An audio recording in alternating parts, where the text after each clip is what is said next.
So you want to own an AI factory, not a data center, a factory. That's not a metaphor we're choosing. That's the exact word NVIDIA's own CEO has been using in front of investors. This is no longer a building that stores files, it's a factory. And the product coming off the line is called a token. Free tokens for casual users. $3 per million for one tier, $6. 45, 150.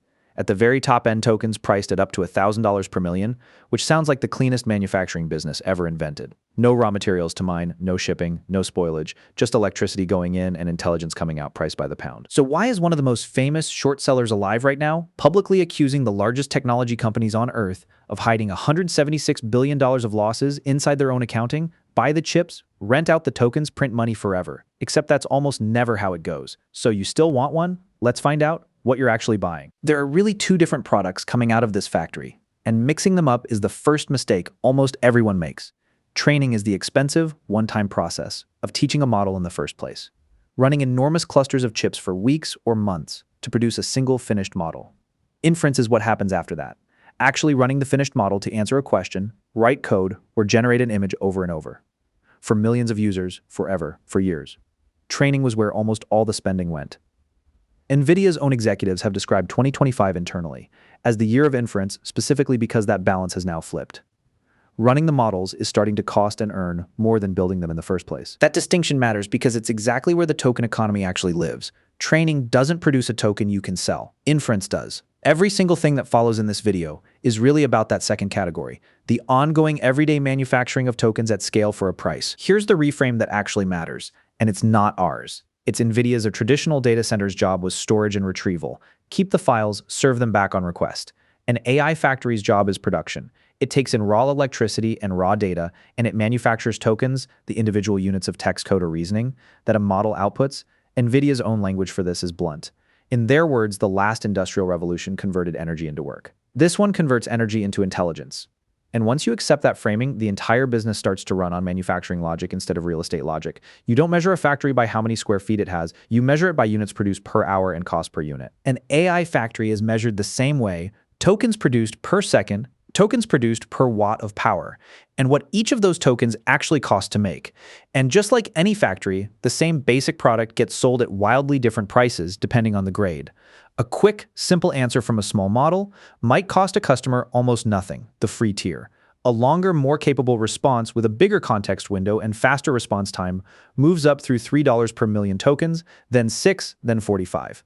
At the top of the market, premium tokens from the largest, most capable models running with massive context windows and near-instant response times have been priced as high as $1,000 per million. Same basic unit, the token, priced across 3 full orders of magnitude, exactly the way a factory prices its economy. Mid-range and premium product lines completely differently, even when the raw materials going in look almost identical. Here's how fast that manufacturing efficiency is actually moving, and why it matters more than almost anything else in this business.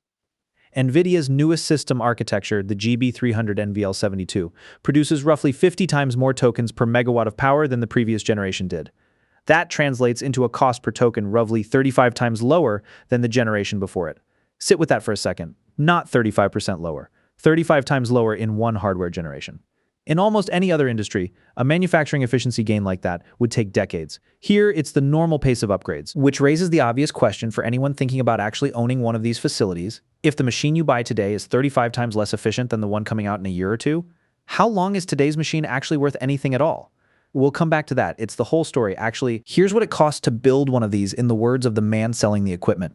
NVIDIA's own CEO has put a number on a flagship, gigawatt-scale AI factory. Roughly $40 billion, amortized across 15 years. That's the assumption baked into the pitch. Spend $40 billion and get 15 years of productive life out of it. The same way a traditional factory might expect decades of use from its machinery. $40 billion is also, not coincidentally, in the same range as an entire national infrastructure project. More expensive than most nuclear power plants, several times more expensive than most large data centers, built for ordinary cloud computing.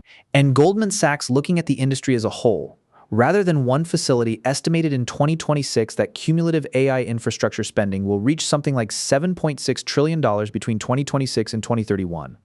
Compare that to how a traditional factory actually works. A car manufacturer builds an assembly line, expecting it to stamp out a recognizably similar product for 20, 30, sometimes 40 years, with only incremental retooling along the way. The building, the robots, the conveyor systems, all of it holds most of its value for decades because the fundamental task welding steel panels together doesn't change very much year to year. An AI factory is being financed and amortized on paper as if it behaves the same way over a similar multi-decade, or at least multi-year horizon. But the product itself and the machines that make it are moving at a completely different speed. Nobody expects a car factory's robots to be functionally obsolete in 18 months. That's the central tension sitting underneath every dollar of that 7.6 trillion. So, you still want one. Here's the metric that decides whether any of that money actually turns into revenue. In an ordinary factory, the metric that matters most is uptime, keeping the machines running instead of idle. In an AI factory, the equivalent metric is tokens per watt because power, not floor space, not even the chips themselves, is the hard ceiling on how much this thing can actually produce. Here's NVIDIA's own framing of the revenue formula, stated as plainly as it gets: AI factory revenue equals tokens produced per watt of power. Every watt that isn't being used to generate a token is, by definition, revenue that already walked out the door and isn't coming back. That single sentence explains almost every other decision in this entire industry. Why companies are willing to sign 20-year nuclear power contracts. Why they're building their own on-site power plants instead of waiting on the public grid. Why efficiency per watt has become a more closely watched number than raw chip count. In a business where the ceiling is fixed by megawatts, the only way to grow revenue is to squeeze more tokens out of every single one of them. So you still want one. Here's the part where the machinery in this factory starts to look a lot less permanent than the number on the building permit suggested. Every factory in history has depreciation built into its economics. Machines wear out, get replaced, and the cost of replacing them gets spread across the years they're actually useful. The entire question of whether an AI factory is a good investment comes down to one number. How many years is a batch of GPUs genuinely worth something, and does that match what the company's own accounting claims? On November 11th, 2025, investor Michael Burry, the same person famous for correctly betting against the housing market before 2008, posted publicly that he believed the largest AI companies in the world were getting this number wrong, on purpose. His argument, in plain terms, NVIDIA's own chip cycle moves through a new generation, roughly every year to 18 months. Hopper arrived in 2022. Blackwell followed in 2025. Rubin is expected by late 2026, with a further upgrade, Rubin Ultra already slated for 2027 after that. Each new generation has delivered somewhere around 40 to 50% better performance for the same dollar than the one before it.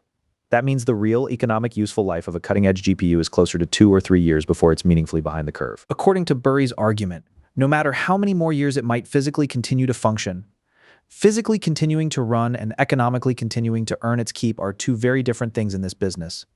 A 10-year-old car still runs, nobody values it like a new one, and yet, according to Burry, the companies buying these chips by the hundreds of thousands have been quietly stretching their accounting assumption for useful life out to 5, and in some cases 6 years, moving in the opposite direction from what the hardware's own release schedule would suggest. Here's why that gap actually matters in dollars, and it isn't small. A longer assumed useful life means a smaller depreciation expense every single year, which mechanically produces a larger reported profit without $1 extra of real cash coming in the door. It's a pure accounting effect, invisible unless you go looking for it in the footnotes of a company's own filings. Burry's own estimate across the sector, this adds up to roughly $176 billion in understated depreciation, and therefore overstated profit between 2026 and 2028 alone. And he didn't stop at a vague industry-wide number. He named names. His math suggests Oracle's reported earnings could be inflated by close to 27% by 2028. Meta's by roughly 21%. According to public filings, Meta's own useful life assumption moved from 3 years, back in 2020, out to 5.5 years by 2025. That single change alone let Meta book a $2.9 billion reduction in its depreciation expense in 1 year. Microsoft moved its own assumption from 4 years out to 6. Google and Oracle are sitting at roughly 6 years as well. Burry backed his public position with real money, put options against both NVIDIA and Palantir, betting the market itself would eventually reprice this gap. And here's a detail that makes the whole depreciation argument even sharper. A meaningful share of these chips aren't even owned by the companies running the factories. Specialized firms that exist purely to rent out GPU capacity, sometimes called neoclouds, have borrowed enormous sums specifically to buy chips and lease compute time to the very same hyperscalers and AI labs, debating how fast that hardware loses value. If the real useful life of a GPU really is closer to 2 or 3 years rather than 5 or 6, that's a far more urgent problem for a company that borrowed heavily against the chip as collateral than it is for a company simply expensing it on an already profitable balance sheet. The depreciation argument isn't just an accounting footnote in that case. It's a question of whether the loan gets repaid before the asset backing it is obsolete, So you still want one. Here's the part that keeps this from being a simple story of villains and victims. Not every company chose the same answer to the same question, and that's actually the most important detail in the entire story. Amazon moved in the opposite direction from Meta, Microsoft, Google, and Oracle. It shortened its own useful life assumption from 6 years back down to 5, and took the hit for it directly, a real reported $700 million reduction in earnings accepted openly on its own books rather than avoided or delayed. That single decision matters more than it might seem because it proves this isn't one industry quietly agreeing to cheat together. It's several companies making genuinely different judgment calls on the exact same kind of asset at the exact same moment in time, under review from the exact same accounting standards. And at least one of them chose the more conservative number, even though it made their own quarterly earnings look meaningfully worse in front of the same investors everyone else was trying to impress. And the companies extending their schedules have a real defense, not just a convenient one. Accounting rules do allow different useful life assumptions for the same asset class as long as a company can support the number to its auditors with real usage and failure rate data. The argument they make is what's sometimes called the cascade model. A chip that's no longer competitive for training the newest, largest frontier models doesn't simply become worthless. The day a faster chip ships, it gets reassigned down the chain to smaller research workloads, to running inference on older, already trained models that don't need the latest hardware or to less time-sensitive internal tasks. Under that model, a GPU's total productive life across several different jobs over its lifetime genuinely can stretch past the point where it stops being cutting edge for the single hardest task it was originally bought for. The honest version of this story is that nobody outside those companies' own engineering teams can fully verify which side is right. Yet, even the financial press covering Burry's claims directly noted, at the time, that they could not independently confirm the specific depreciation practice at the companies he named. This is a live, unresolved argument, not a settled scandal. And it's worth treating it that way. So, you still want one. Here's the real-world price signal. That suggests Burry's side of the argument isn't coming from nowhere. If a chip's usefulness really does hold up, for 5 or 6 years the way the accounting assumes its rental price on the open market shouldn't collapse much faster than that. A 5-year asset should lose roughly a fifth of its value each year, not most of its value in 2. Here's what's actually happened. Rental pricing for NVIDIA's H100 chip, the flagship of the generation just before the current one, has fallen from a peak of $8 to $10 an hour down to somewhere between $2.85 and $3.50 an hour. That's a drop of roughly 70% in a chip that's only a few years old. And it happened specifically because a newer, more efficient generation arrived and made renting the old one a worse deal for almost every customer with a choice. Imagine buying a car, expecting it to hold most of its value for 5 years, and watching it lose 70% of its resale price within 2, purely because the manufacturer released a dramatically better model in the meantime. That's the real-world market signal sitting underneath this entire accounting debate. Markets tend to be more honest than balance sheets because nobody has to defend a rental price to an auditor, and right now, the market's own pricing on last generation's hardware is moving a lot more like Burry's 2 to 3 year estimate than like anyone's 6-year accounting schedule. So, you still want one. Here's where this economic logic gets applied to something that isn't even a chip. NVIDIA's own CEO has floated a proposal that sounds almost like a joke until you follow the logic all the way through, giving engineers an annual token budget as part of their compensation worth roughly half their salary on top of their normal pay. For an engineer earning $300,000, that's an additional $150,000 a year, paid not in cash, but in the right to consume a certain number of tokens. Whether or not that specific idea catches on inside any one company, the underlying point is serious. Tokens are being positioned deliberately as a form of currency in their own right, something companies budget, allocate, and compete over, the same way they'd budget cash or headcount. If a token genuinely functions as a unit of value inside a paycheck, then every argument about how fast that unit's underlying production cost is falling, or how fast the machinery producing it is aging, stops being a niche accounting debate for analysts and becomes something closer to a monetary policy question for an entire industry. That's the clearest possible sign of how far this factory framing is meant to go, not just a description of the hardware, but a description of an entire new unit of economic value, sitting underneath everything, from engineering salaries to enterprise software pricing to eventually the valuation of the companies building the machines in the first place. Let's say you get everything right on your own AI factory. You buy at a moment when chip supply and power availability are both genuinely tight-locking in long-term compute contracts, with customers desperate enough to sign favorable terms rather than wait for capacity elsewhere. Your facility's tokens per watt efficiency sits near the top of the market because you moved fast enough to get the newest hardware before your competitors did, and you negotiated a power contract. That doesn't leave you exposed to a spike in electricity prices halfway through your financing term. Your depreciation assumptions turn out to roughly match reality because you kept upgrading before your existing chips became a genuine drag on output, treating the hardware more like inventory that turns over than like a building you plan to sit on for decades. Demand for inference keeps climbing. The way NVIDIA's own keynotes project it will, and the token prices you're able to charge stay high enough, long enough, to pay down your equipment financing before the next generation makes your current fleet obsolete. That's an extraordinary business. A facility converting a scarce metered input, electricity, directly into one of the most valuable commodities of the decade with margins that can be genuinely enormous for whoever gets the timing right. Here's the version that happens more often, instead. You bought your chips at what felt like the peak of demand, financed heavily against the assumption of a 5 or 6 year useful life, because that was the only math that made the deal pencil out to your own investors and lenders.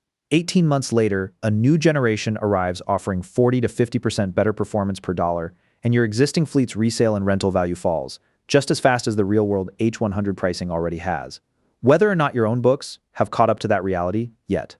Your actual economic depreciation, if you were honest about matching the accounting to the real useful life, turns out to be sharply higher than what you modeled for your lenders. Meanwhile, the token prices your customers are willing to pay keep falling, too driven down by exactly the same efficiency gains that just made your own hardware less competitive against a newer facility down the road. Your loan payments were calculated assuming years of strong cash flow from chips that are now worth a fraction of what the collateral schedule says they are. Refinancing on the old terms is no longer an option because the lender can see the same rental market pricing you can. You didn't do anything wrong. Exactly. You just discovered that in this business, the thing depreciating fastest was never the building, or even the electricity bill. It was the assumption printed in someone's spreadsheet that this year's machine would still be worth what they paid for it in 5 years. Here's the truth. This entire industry is quietly built on. The chips were never the business. The tokens were. The price per million, the efficiency per watt, and the honest answer to how long any of it stays worth. What the books say it's worth were, an AI factory isn't a building full of computers. It's a machine that converts electricity into a commodity that's already worth 35 times less to produce than it was one hardware generation ago, priced anywhere from free to $1,000 a million, depending on which grade you're buying, running on machinery that some of the smartest money in the world is now publicly betting won't hold its stated value. The building will probably still be standing in 15 years. Whether the machines inside it and the numbers on the balance sheet describing them still mean the same thing by then is the only question that actually matters.